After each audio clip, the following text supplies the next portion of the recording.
देखिए चिन्ह वगैरह ये ISI मार्क है, ISI मार्क, ये आप देखते होंगे ISI मार्क, ये अच्छे क्वालिटी पर दिखाता है। ऐसे लिखता होगा, देखते हैं, food safety and standard authority of India, ऐसे बनाया होगा। ब्यूरो ऑफ इंडियन स्टैंडर्ड का एक आता है हॉल मार्क। ये जितने मार्क है कौन देता है? Bureau of Indian standard. ये हॉल मार्क किस पे रहेगा? सोना पे। कहीं का निशान मार देने सोना शुद्ध हो जाता है। हाँ, जो सोना का गहना बना सकता है वो निशाने नहीं बनाएगा। अब अगर वो गड़बड़ पाया गया तो सोना की क्वालिटी अगर उस पर लिखे के हिसाब से नहीं हुई तो दुकानदार का क्लास लगेगा।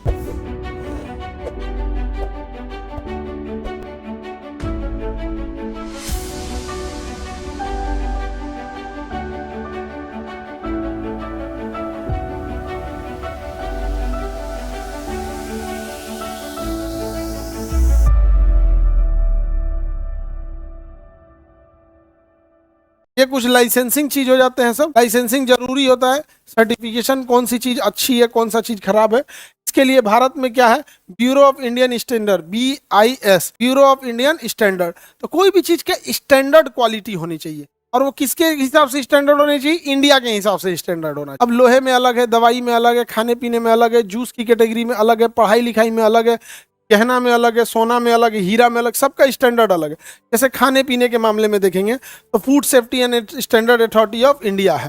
फूड सेफ्टी ऐसे लिखता होगा, देखते हैं, food safety and standard authority of India, ऐसे बनाया होगा। अब कभी देखिए खाने पीने के आइटम पे यहाँ पे, अब ये कहता है कि आपके खाने में ना लेड की मात्रा 2% से ज्यादा नहीं होनी चाहिए।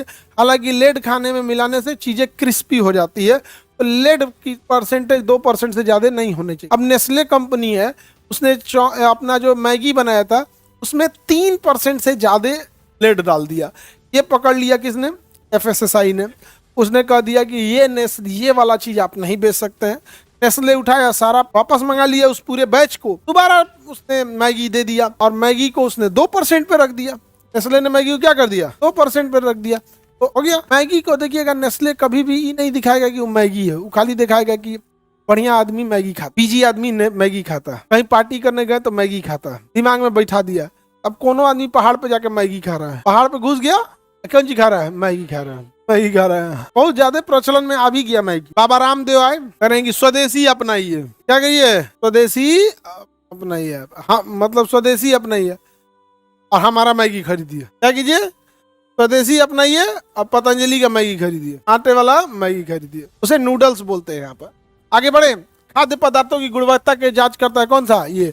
वो क्या क्या चीजें जांच करेगा? अलग अलग उसकी स्टैंडर्ड होनी चाहिए। उसी तरह नॉन पॉल्यूटेड व्हीकल्स मार्क के लिए होता है Bharat stage, BS1, BS2, BS3, BS, अभी जितनी गाड़ियां आ रही हैं वो क्या आ रही हैं? BS6। तो बताइए प्रदूषण के लिए क्या होता है? भारत स्टेज। जैसे नॉट पोल्यूशन यानी प्रदूषण रोकने के लिए क्या होता है? Bharat stage, BS। अभी जितनी भी गाड़ियां चल रही हैं सब कौन सी हैं? BS6 मॉडल है। कौन सी मॉडल है? जो पुरानी होगी आपकी BS4 होगी, वो अलग बात है। अब जो भी गाड़ियां बनेंगी वो सब BS6 बनेंगी। BS6 गाड़ियां धुआं कम देती हैं, धुआं कम देती। और अगर 4 व्हीलर है और BS6 है तो पेट्रोल के साथ साथ उसमें यूरिया भी पड़ता है। तो जितने भी फ्यूल वाले गाड़ियां हैं, जितने आप BS6 की गाड़ियां हैं, वो धुआं कम देंगी। उनमें 2 टंकी होगा, एक आपको रेगुलर फ्यूल भरवाना है जब खत्म हो तब, और एक है आपका 3-4 महीने पे एक बार उसका यूरिया का टैंक है।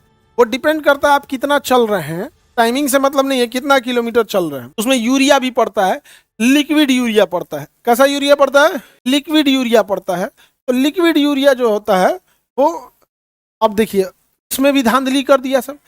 खेतों में जो यूरिया दिया जाता है सरकार उसे सब्सिडी में देती है। यूरिया क्या देती है? सब्सिडी में। अब क्या किया सब, वो यूरिया उठा के, सस्ता पड़ता था सब्सिडी वाला और गाड़ी वाला महंगा पड़ता है, उसमें सरकार क्यों सब्सिडी देगी? बेच दिया सब। सरकार कहेगी उसमें नीम मिला दो जी, नीम मिला दो। सरकार जो किसानों को देता है उसमें यूरिया में क्या मिला देता है? नीम, नीम कोटेड यूरिया। अब नीम कोटेड यूरिया से क्या है? खेतों को कोई नुकसान नहीं है, लेकिन इंजन को नुकसान हो जाएगा। अब वो यहाँ काम नहीं आएगा। तो सब्सिडी वाला हो गया नीम कोटेड यूरिया, ये हो गया लिक्विड यूरिया। लिक्विड यूरिया भर दीजिए, गाड़ियों में एक टंकी रहती है उसमें भर दीजिए। और अगर यूरिया खत्म हो गया है और गाड़ी चला दिए, चलने का तो चल दिया, अगर बंद होगा तो स्टार्ट नहीं होगा। यूरिया खत्म होने की वजह से अगर गाड़ी बंद हुआ ना तो स्टार्ट नहीं होगा जब तक आप उसमें यूरिया नहीं भरेंगे। तो और यूरिया अभी उतना कॉमन नहीं है बिकने में जितना कि फ्यूल है। आपको कहीं गाँव में फ्यूल खत्म हो गया तो बता देगा, कोनो टेबल पे लाल रंग का बोतल में बेच रहा होगा ऑरेंज कलर का, नहीं समझे, उसमें रसना घोल के रख देता है ताकि लोग देख के रखे कि इसमें फ्यूल है, लेकिन वो पेट्रोल नहीं रहता, पेट्रोल अंदर रखता है, उसमें रखेगा तो उड़ जाएगा, जैसे रासना घोल के रख देता है।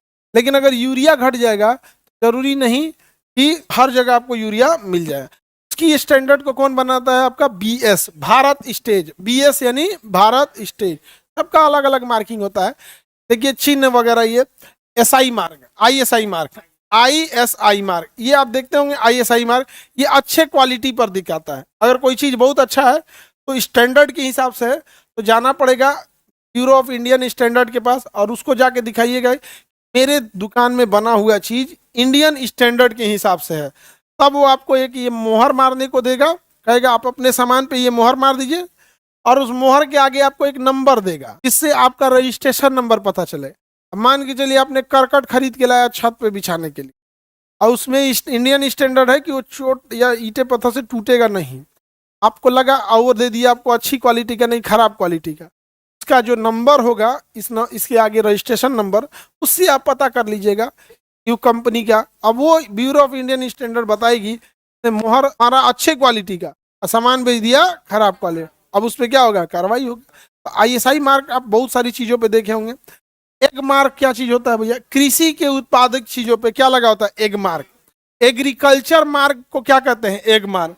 अगर अच्छी क्वालिटी का है कोई चीज तो उस पर क्या लिखा रहेगा? ऐसा एग मार्क बना होगा। अगर कोई भी चीज अच्छी क्वालिटी का है तब। समझ आ गया कि नहीं आ गया?